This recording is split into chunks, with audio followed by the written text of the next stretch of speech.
Buongiorno a tutti e bentornati sul mio canale, io sono Francesco Donatellis e oggi, illuminati dalla luce divina, voglio parlarvi di un argomento che può sembrare scontato, ma che in realtà ha un'importanza veramente grossa. Diciamo che non si può parlare di gare e motori in generale senza parlare di piste, di tracciati. Inoltre, ciò che rende un pilota veramente bravo sta nell'adattarsi nel minor tempo possibile a ogni evenienza. Ho voluto mettere queste due cose assieme, quindi oggi ci dedicheremo a capire come imparare e padroneggiare un nuovo tracciato nel minor tempo possibile. Mi raccomando ragazzi, prima di iniziare lasciate un like, aiutate veramente tantissimo. Inoltre questo video ha sottotitoli in inglese. This video has English subs, quindi nel miglior tempo possibile, iniziamo.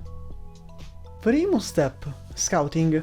Fare scouting è il primo passo per iniziare a fare conoscenza di un tracciato. Iniziate piano e tentate di memorizzare le curve. Fate attenzione alle sconnessioni e alle imperfezioni della strada, oppure a dei cordoli un po' troppo scivolosi. Ci serviranno più tardi.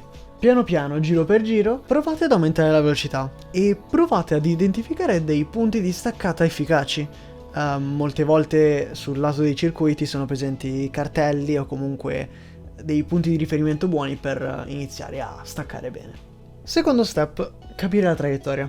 La traiettoria è uno dei fondamentali per poter capire veramente una pista al meglio, ma soprattutto è uno dei fondamentali per poter andare veramente veloce in pista. Capire una traiettoria può sembrare una cosa semplice e naturale, ma non sempre lo è. Come vi ho spiegato nello scorso video, normalmente quando andiamo ad affrontare una curva vogliamo sempre partire larghi, stringere verso il punto di corda e uscire larghi di nuovo, ma non sempre è questo il caso. Talvolta bisogna stravolgere questa regola. Ad esempio bisogna compromettere l'uscita di una curva per poter avere un migliore ingresso nella curva successiva. Tenete questa regola in mente. Ovviamente, se abbiamo una curva prima di un rettilineo, come ci comportiamo? Cerchiamo di entrare leggermente più lenti per poter posizionare la macchina il meglio possibile e aprire il gas il prima possibile. E se invece mi ritrovo in una serie di curve, tipo stile Suzuka, beh, tenete in mente la regola di prima. Dobbiamo cercare di trovare sempre un compromesso tra la velocità di ingresso e la velocità di uscita. Quindi faremo in modo di poter portare una velocità sufficiente per andare abbastanza veloci, ma per poter impostare la vettura correttamente a ogni curva, fino all'ultima curva della serie. Alcuni simulatori offrono delle traiettorie assistite che possono quantomeno darvi una mano a identificarla più velocemente. Sinceramente io non ve le consiglio in quanto rappresentano qualcosa di già scritto, di già sviluppato, quindi non lasciano tanto spazio alle interpretazioni personali. E sono proprio le interpretazioni personali che permettono di fare vostra la pista.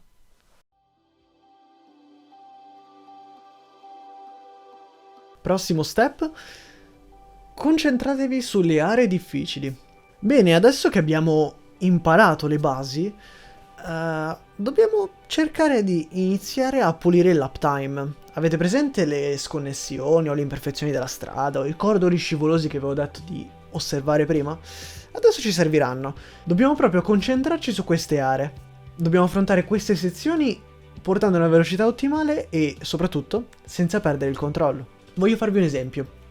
Recentemente mi sono trovato a dover imparare Charlotte Road Course.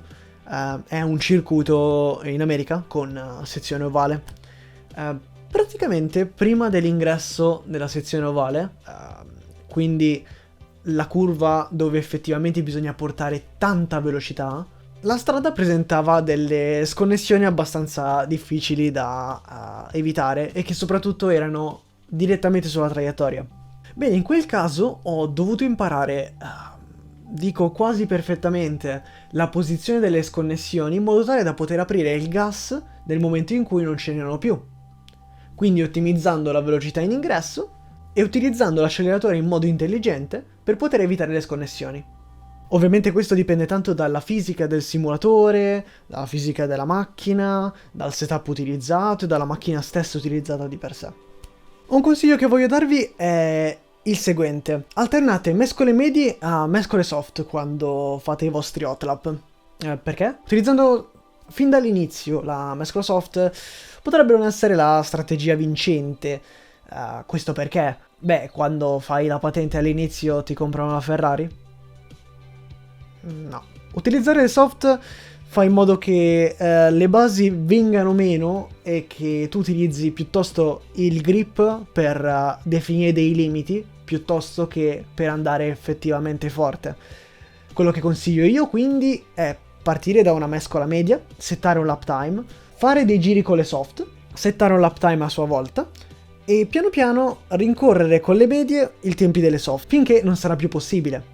La mescola media, avendo meno grip, serve per imparare a definire delle buone basi, quindi benissimo per le velocità di ingresso e di uscita, e soprattutto per le traiettorie, quindi avendo meno grip ti devi concentrare meglio a poter seguire le traiettorie. Una volta che metterete le soft, fidatevi che andrete molto più veloci perché andrete a ottimizzare le traiettorie, le velocità di ingresso e le velocità di uscita.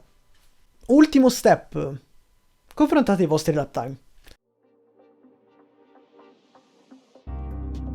Bene, come ultimo step, semplicemente dovete confrontare i vostri lap time con quelli della gente più veloce.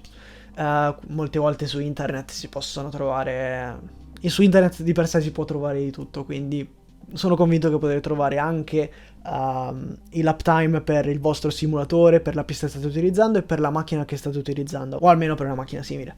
Per prima cosa confrontate i tempi nei settori e prendete i settori dove state perdendo di più e iniziate a ottimizzare quelli, iniziate a chiedervi: forse stacco troppo prima? Forse stacco troppo dopo? Accelero troppo presto? Accelero troppo tardi? Freno troppo? Può succedere. Se avete a disposizione replay o telemetrie, provate a capire qualcosa con quello. Molte volte dai replay si può capire che la vostra traiettoria magari per certi punti è errata, per certi punti è giusta, mentre invece con la telemetria si può analizzare le velocità, si può capire se una certa persona frena in un certo modo, porta una certa quantità di velocità in una curva, magari ne porta più di voi, magari ne porta meno di voi, accelera prima, cose di questo genere. E inoltre, per ultimo, potrebbe anche essere magari il vostro setup. In un video successivo potrei fare qualche approfondimento magari. Bene, detto questo, la mia piccola guida finisce qui. Spero vi sia piaciuta e spero vi sia stata soprattutto utile. Mi raccomando ragazzi, lasciate un like e lasciate un commento. Ditemi la vostra, ditemi magari se avete qualche routine quando imparate quando imparate un nuovo tracciato o se vi buttate dritto per dritto così. Mi raccomando, se non siete già iscritti, iscrivetevi. Se volete saperne di più di tecniche di guida e traiettorie, vi rimando al mio video precedente che potete trovare di sicuro qui sopra da qualche parte. YouTube non ne ho idea dove li mette. E detto questo vi saluto. A presto!